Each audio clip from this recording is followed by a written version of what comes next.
ರಾಜ್ಯದಲ್ಲಿ micro finance ಕಿರುಕುಳಕ್ಕೆ ಜನ ಕಂಗಾಲಾಗಿದ್ದಾರೆ. ಈ ಬಗ್ಗೆ ರಾಜ್ಯ ಸರ್ಕಾರ ಕಳೆದ ವಾರ ಬಹಳ ಕಟ್ಟುನಿಟ್ಟಿನ ಕ್ರಮದ ಬಗ್ಗೆ ಎಚ್ಚರಿಕೆಯನ್ನು ಕೊಟ್ಟಿತ್ತು. ಮೈಕ್ರೋ ಫೈನಾನ್ಸ್ ಕಿರುಕುಳಕ್ಕೆ ಶಿಕ್ಷೆ ವಿಧಿಸ್ತೀವಿ ಯಾರಾದರೂ ಆ ಥರ ಕಿರುಕುಳ ಕೊಟ್ಟರೆ ಅಂತೇಳಿ ಸ್ವತಃ ಮುಖ್ಯಮಂತ್ರಿಗಳೇ ಹೇಳಿದರು. ಜನ ಕಂಗಾಲಾಗಿದ್ದಾರೆ. ಆದರೆ ಹೊಸ ಕಾನೂನನ್ನು ಅಸ್ತಿತ್ವಕ್ಕೆ ತರಲೇಬೇಕಾದಂಥ ಅನಿವಾರ್ಯತೆ ಇದೆ. ಯಾಕಂದರೆ ಎಚ್ಚರಿಕೆಯ ನಂತರವೂ ಬೇರೆ ಬೇರೆ ಜಿಲ್ಲೆಗಳಲ್ಲಿ ಪ್ರಕರಣ ವರದಿ ಆಗ್ತಿದೆ. ಹಾಗಾಗಿ ಹೊಸ ಕಾನೂನಿನ ಕಟ್ಟುನಿಟ್ಟಿನ ಜಾರಿ ಬಗ್ಗೆ ರಾಜ್ಯ ಸರ್ಕಾರ ಚಿಂತನೆ ಮಾಡ್ತಿದೆ. ಕಿರುಕುಳಕ್ಕೆ ಮೂಗುದಾರ ಹಾಕಬೇಕು. ಹಾಗಾದ್ರೆ ಹೊಸ ಕಾನೂನಲ್ಲಿ ಏನೇನು ನಿಯಮ ಇದೆ? ಈ ಹೊಸ ಕಾನೂನು ಜಾರಿಗೆ ತಂದ್ರೆ ಮೈಕ್ರೋ ಫೈನಾನ್ಸ್ನ ಕಾಟ ಕಿರುಕುಳ ತಪ್ಪುತ್ತಾ? ಅಂಥ ನಿಯಮಗಳು ಅಂಥ ಕ್ರಮಗಳೇನಾದರೂ ಈ ಹೊಸ ಕಾನೂನಲ್ಲಿ ಇದೆಯಾ ಅನ್ನೋ ಪ್ರಶ್ನೆ ಸಾಮಾನ್ಯವಾಗಿ ಬರುತ್ತೆ. ಹಾಗಾದ್ರೆ ಏನೇನು ನಿಯಮಗಳು? ಹೊಸ ಕಾನೂನನ್ನು ಜಾರಿ ತರಬೇಕು, ಕಟ್ಟುನಿಟ್ಟಿನ ಕ್ರಮಗಳನ್ನು ಜಾರಿ ಮಾಡಬೇಕು ಅಂತ ಹೇಳಿ ರಾಜ್ಯ ಸಚಿವ ಸಂಪುಟ ಮತ್ತು ರಾಜ್ಯ ಸರ್ಕಾರ ಮುಖ್ಯಮಂತ್ರಿಗಳು ಸ್ವತಃ ಮುಖ್ಯಮಂತ್ರಿಗಳು ಈ ಬಗ್ಗೆ ನಿರ್ಧಾರವನ್ನು ಕೈಗೊಂಡಿದ್ದಾರೆ.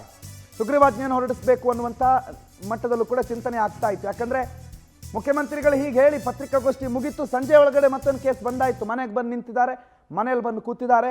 ಯಾರೋ ಎಗ್ ರೈಸ್ ಹಾಕ್ತಾ ಇರೋ ಮಹಿಳೆಯ ಅಂಗಡಿ ಆಕೆ ಮನೆಯೇ ಸೀಸ್ ಮಾಡ್ಕೊಂಡ್ಬಿಟ್ಟಿದ್ದಾರೆ ಅಂತ.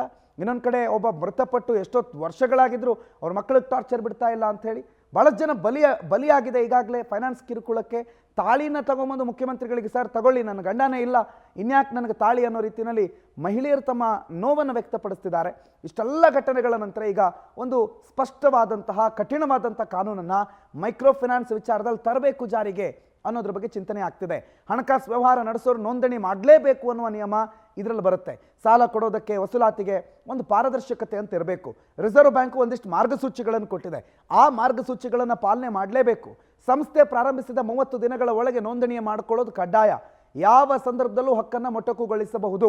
ಸಂಸ್ಥೆಯನ್ನು ಸೀಸ್ ಮಾಡೋದಕ್ಕೆ, ಸರ್ಚ್ ಮಾಡೋದಕ್ಕೆ ಪೊಲೀಸರಿಗೆ ಅವಕಾಶ ಇರುತ್ತೆ. ಭಾರತೀಯ ನಾಗರಿಕ ಸುರಕ್ಷತಾ ಕಾಯ್ದೆ 103, 104 ಅಡಿಯಲ್ಲಿ ಅವಕಾಶ ಸಿಗುತ್ತೆ. ಸಾಲ ಕೊಡೋದು, ಬಡ್ಡಿ ಪಾರದರ್ಶಕವಾಗಿರಬೇಕು. ಸಾಲ ಕೊಡೋದು, ವಸೂಲಾತಿ ವೇಳೆ ರಿಜಿಸ್ಟರ್ ಮಾಡಿಸಬೇಕು. ನೋಂದಣಿ ಮಾಡಿಕೊಳ್ಳದ ಸಂಸ್ಥೆಗಳು ಸಾಲ ಕೊಡೋ ಹಾಗೆ ಇಲ್ಲ ಅನ್ನುವ ಹಲವು ನಿಯಮಗಳನ್ನು ಈ ಹೊಸ ನಿಯಮ ಹೊಂದಿದೆ. ಅದನ್ನು ಜಾರಿ ಮಾಡೋದ್ರ ಬಗ್ಗೆ ಸರ್ಕಾರ ಚಿಂತನೆಯನ್ನು ನಡೆಸ್ತಾ ಇದೆ. ಆನಂದ್ ಈ ಬಗ್ಗೆ ಮಾಹಿತಿ ಕೊಡ್ತಾರೆ, ನೇರ ಸಂಪರ್ಕದಲ್ಲಿ ಜಾಯ್ನ್ ಆಗಿದ್ದಾರೆ. ಆನಂದ್, ನಿಯಮಗಳೇನೋ ಬಹಳ ಸ್ಪಷ್ಟವಾಗಿ ಬಹಳ ಖಡಕ್ ಆಗಿದೆ. ಆದರೆ ಇದನ್ನು ಯಾವಾಗ ಜಾರಿ ಮಾಡ್ತಾರೆ? ಜಾರಿ ಮಾಡಿದ ನಂತರ ಇದರ ಪಾಲನೆ ಹೇಗಾಗುತ್ತೆ? ಮೈಕ್ರೋ ಫೈನಾನ್ಸ್ನ ಕಿರುಕುಳ, ಅವರ ಈ ಕಿರುಕುಳದಿಂದ ಆಗ್ತಾ ಇರುವ ಸಾವು, ಇವೆಲ್ಲದಕ್ಕೂ ಫುಲ್ ಸ್ಟಾಪ್ ಈ ಕಾನೂನು ಕೊಡಬಲ್ಲದೆ? ಆನಂದ್. ಖಂಡಿತವಾಗ್ಲೂ ಪ್ರಣತ್, ಪ್ರಮುಖವಾಗಿ ಮೈಕ್ರೋ ಫೈನಾನ್ಸ್ ಕಂಪನಿಗಳಿಗೆ ಮೂಗುದಾರ ಹಾಕೋದಕ್ಕೆ ರಾಜ್ಯ ಸರ್ಕಾರ ಮುಂದಾಗಿರ್ತಕ್ಕಂಥದ್ದು. ಈ ವಿಚಾರವಾಗಿ ಗೃಹ ಸಚಿವರು ಕೂಡ ಹಿರಿಯ ಪೊಲೀಸ್ ಅಧಿಕಾರಿಗಳ ಜೊತೆ ಒಂದಷ್ಟು ಚರ್ಚೆಗಳನ್ನ ನಡೆಸಿದ್ದಾರೆ. ಕಾನೂನು ಸಚಿವರ ಜೊತೆನೂ ಕೂಡ ಒಂದಷ್ಟು ಮಾತುಕತೆಗಳನ್ನ ನಡೆಸಿರ್ತಕ್ಕಂಥದ್ದು. ಪ್ರಮುಖವಾಗಿ ಇವತ್ತು ಬೆಳಗ್ಗೆ 11 ಗಂಟೆಗೆ ಸಚಿವ ಸಂಪುಟ ಸಭೆ ಇದೆ. ಈ ಸಭೆಯಲ್ಲಿ ಸುಗ್ರೀವಾಜ್ಞೆಗೆ ವಿಚಾರಕ್ಕೆ ಸಂಬಂಧಪಟ್ಟಂತೆ ಒಂದಷ್ಟು ಮಹತ್ವದ ಚರ್ಚೆ ಆಗ್ತಕ್ಕಂಥ ಸಾಧ್ಯತೆ ಇದೆ.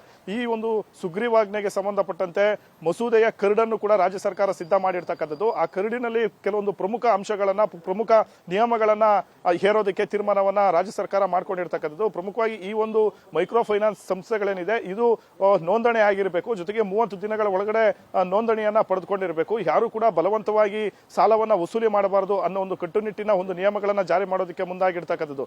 ಜೊತೆಗೆ ಒಂದು ಕಂಪನಿ 2 ಲಕ್ಷಕ್ಕಿಂತ ಹೆಚ್ಚು ಹಣವನ್ನ ಸಾಲಗಾರರಿಗೆ ಕೊಡಬಾರದು, ಮತ್ತೆ 2 ಕಂಪನಿಗಳಿಗಿಂತ ಹೆಚ್ಚು ಕಂಪನಿಗಳಲ್ಲಿ ಸಾಲ ಮಾಡ್ಕೊಳ್ಬಾರದು ಅನ್ನೋ ಒಂದು ವಿಚಾರವನ್ನು ಕೂಡ ಈ ಒಂದು ಮಸೂದೆಯಲ್ಲಿ ತರೋದಕ್ಕೆ ತೀರ್ಮಾನವನ್ನ ಮಾಡ್ಕೊಂಡಿದ್ದಾರೆ. ಒಂದು ವೇಳೆ ಏನಾದರೂ ಬಲವಂತವಾಗಿ ಕಿರುಕುಳ ಕೊಟ್ಟು ಅವರಿಂದ ಹಣವನ್ನು ವಸೂಲಿ ಮಾಡೋದಕ್ಕೆ ಹೋದ್ರೆ ಅಂತವರಿಗೆ 6 ತಿಂಗಳು ಜೈಲು ಶಿಕ್ಷೆ ಅಥವಾ ಅದನ್ನ 3 ವರ್ಷದವರೆಗೂ ಕೂಡ ಎಕ್ಸ್ಟೆಂಡ್ ಮಾಡತಕ್ಕಂತ ಒಂದು ಶಿಕ್ಷೆಯನ್ನು ಕೂಡ ವಿಧಿಸೋದಕ್ಕೆ ರಾಜ್ಯ ಸರ್ಕಾರ ಮುಂದಾಗಿರ್ತಕ್ಕಂಥದ್ದು. ಜೊತೆಗೆ 10,000ದಿಂದ 3 ಲಕ್ಷದವರೆಗೂ ಕೂಡ ದಂಡವನ್ನ ಹಾಕ್ತಕ್ಕಂತ ಒಂದು ಮಸೂದೆಯನ್ನ ಇವತ್ತು ಜಾರಿ ಮಾಡೋದಕ್ಕೆ ಮುಂದಾಗಿರ್ತಕ್ಕಂಥದ್ದು. ಪ್ರಮುಖವಾಗಿ ಇವತ್ತು ಬೆಳಗ್ಗೆ ನಡೀತಕ್ಕಂಥ 11 ಗಂಟೆಗೆ ಸಚಿವ ಸಂಪುಟ ಸಭೆ ನಡೆಯುತ್ತೆ. ಆ ಸಚಿವ ಸಂಪುಟ ಸಭೆಯಲ್ಲಿ ಈ ವಿಚಾರದ ಬಗ್ಗೆ ಗಂಭೀರವಾದಂತಹ ಚರ್ಚೆ ನಡೆಯುತ್ತೆ.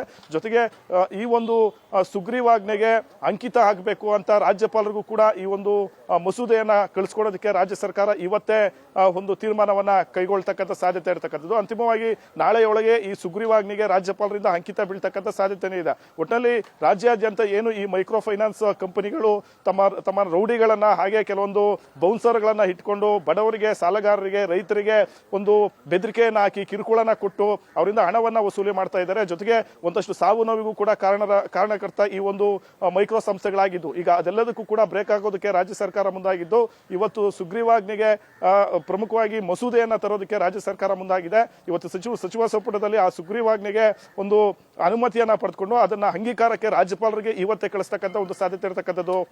ಪ್ರಣೋತ್. ಥ್ಯಾಂಕ್ ಯು ಆನಂದ್ ಮಾಹಿತಿಗೆ.